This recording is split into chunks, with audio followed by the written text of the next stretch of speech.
एक बार एक गांव में श्रीमद् भागवत कथा हो रही थी।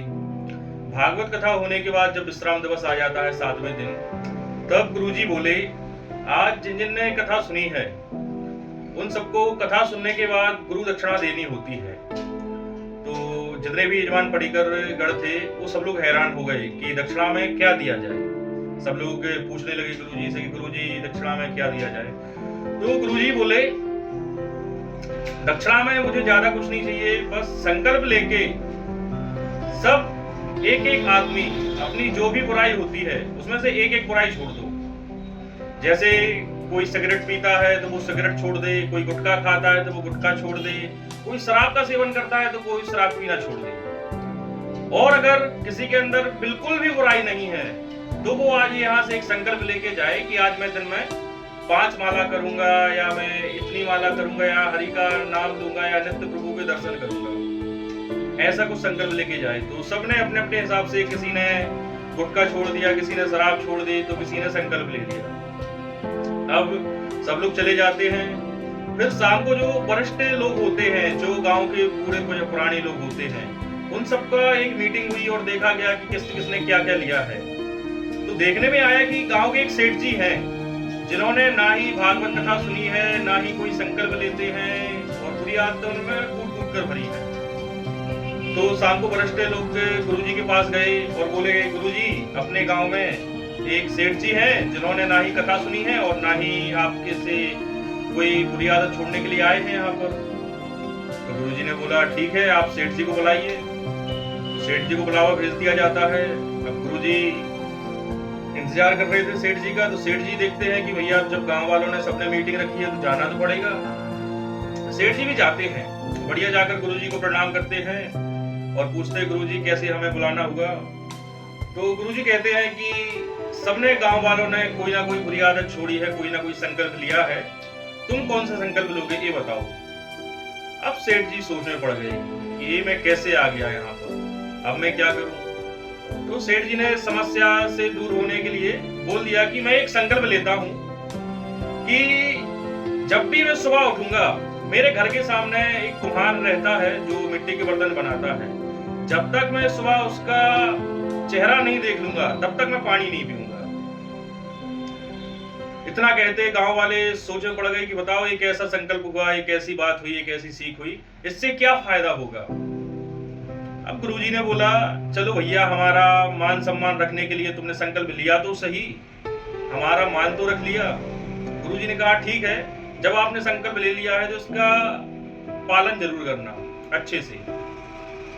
सेठ जी वहां से चले जाते हैं और भाई साहब नित्य सुबह सेठ जी उस कुमार के घर जाते हैं, उसका चेहरा देखते हैं, उसके बाद ही अन्न जल ग्रहण करते हैं। ऐसे ऐसे पालन करते करते सेठ जी को 12 वर्ष बीत गए। बड़ी सख्ती से उन्होंने पालन किया। अब एक दिन आता है जब सेठ जी को शहर से बाहर जाना होता है। सुबह तो वो कुमार का चेहरा देखकर चले गए, लेकिन आने में उनको दूसरा दिन हो गया। जब दूसरे दिन सुबह 1 बजे वो घर आए, तब वो घर आकर देखते हैं तो जो सेठ जी की सेठानी होती है पानी लेकर आती है कि ये पानी पी लो, तब तक मैं खाना लगा देती हूँ। सेठ जी बोले, अरे अभी कहाँ, इसको रखो, अभी मुझे एक काम याद आ गया है। सेठ जी ने क्या है, घर पर नहीं बताया था कि मैंने ये नियम ले रखा है, किसी को पता नहीं था, वो बस अपने हिसाब से पालन कर रहे थे। अब सेठ जी जैसे आए, उन्होंने बैग फेंका और सीधे दौड़े कुमार के घर कि चेहरा देख के आऊं पहले मैं। कुमार जो है वहां पर गए तो कुमार दिखा नहीं तो सेठ जी ने आवाज लगाई, अरे कुमार, कहाँ हो तुम, कहाँ हो तुम। तो अंदर से कुम्हारन निकलती है, जो कुम्हार की वाली पत्नी होती है वो निकलती है। वो कहती है, कुमार तो घर पे है नहीं अभी, वो पहाड़ पर गए हैं मिट्टी लेने के लिए। अब सेठ जी व्याकुल हुए, अब क्या किया जाए, क्या बिना देखे ही पानी पी लूं मैं। तो सोचा, अगर मैंने बिना देखे पानी पी लिया तो 12 वर्ष की जो मेहनत है वो पल भर में व्यर्थ हो जाएगी।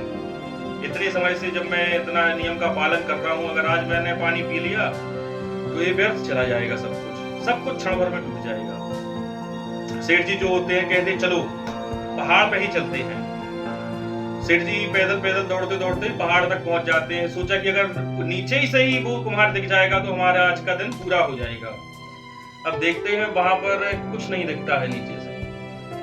थोड़ा और ऊपर चलते हैं तो वही कुम्हार जो है पहाड़ी पर खुदाई कर रहा था, मिट्टी खोद रहा था बर्तनों के लिए।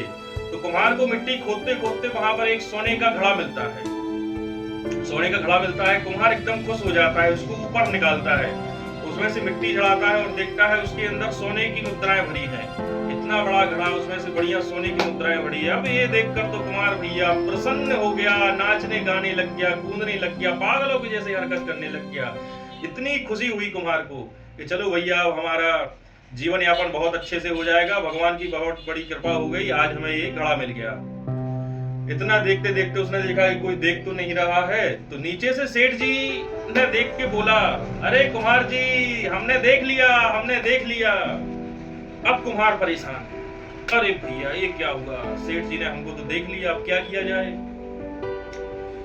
तो कुम्हार सेठ जी कहते हैं कि हमने कुम्हार को देख लिया, लेकिन कुम्हार ने सोचा कि उसने हमारे घड़े को देख लिया।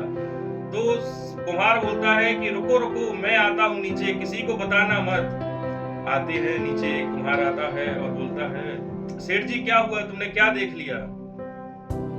तब जाकर वो बताते हैं कि मैंने तो तुम्हारा ये देख लिया। सेठ जी ने बोला कि मैंने आपका फेस देख लिया, लेकिन कुम्हार ने कहा किसी को बताना मत, जो है 50-50, आधा आधा कर लूंगा।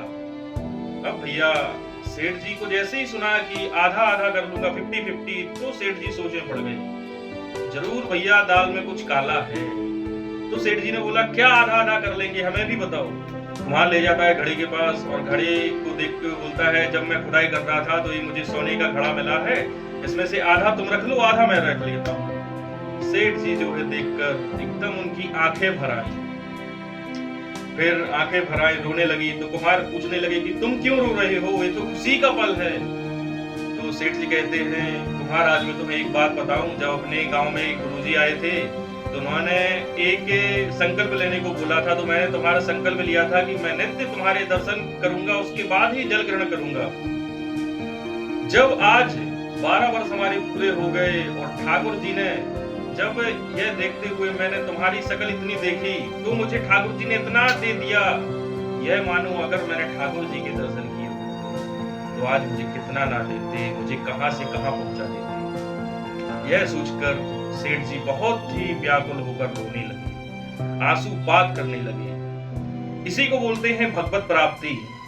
बोलिए राधे राधे।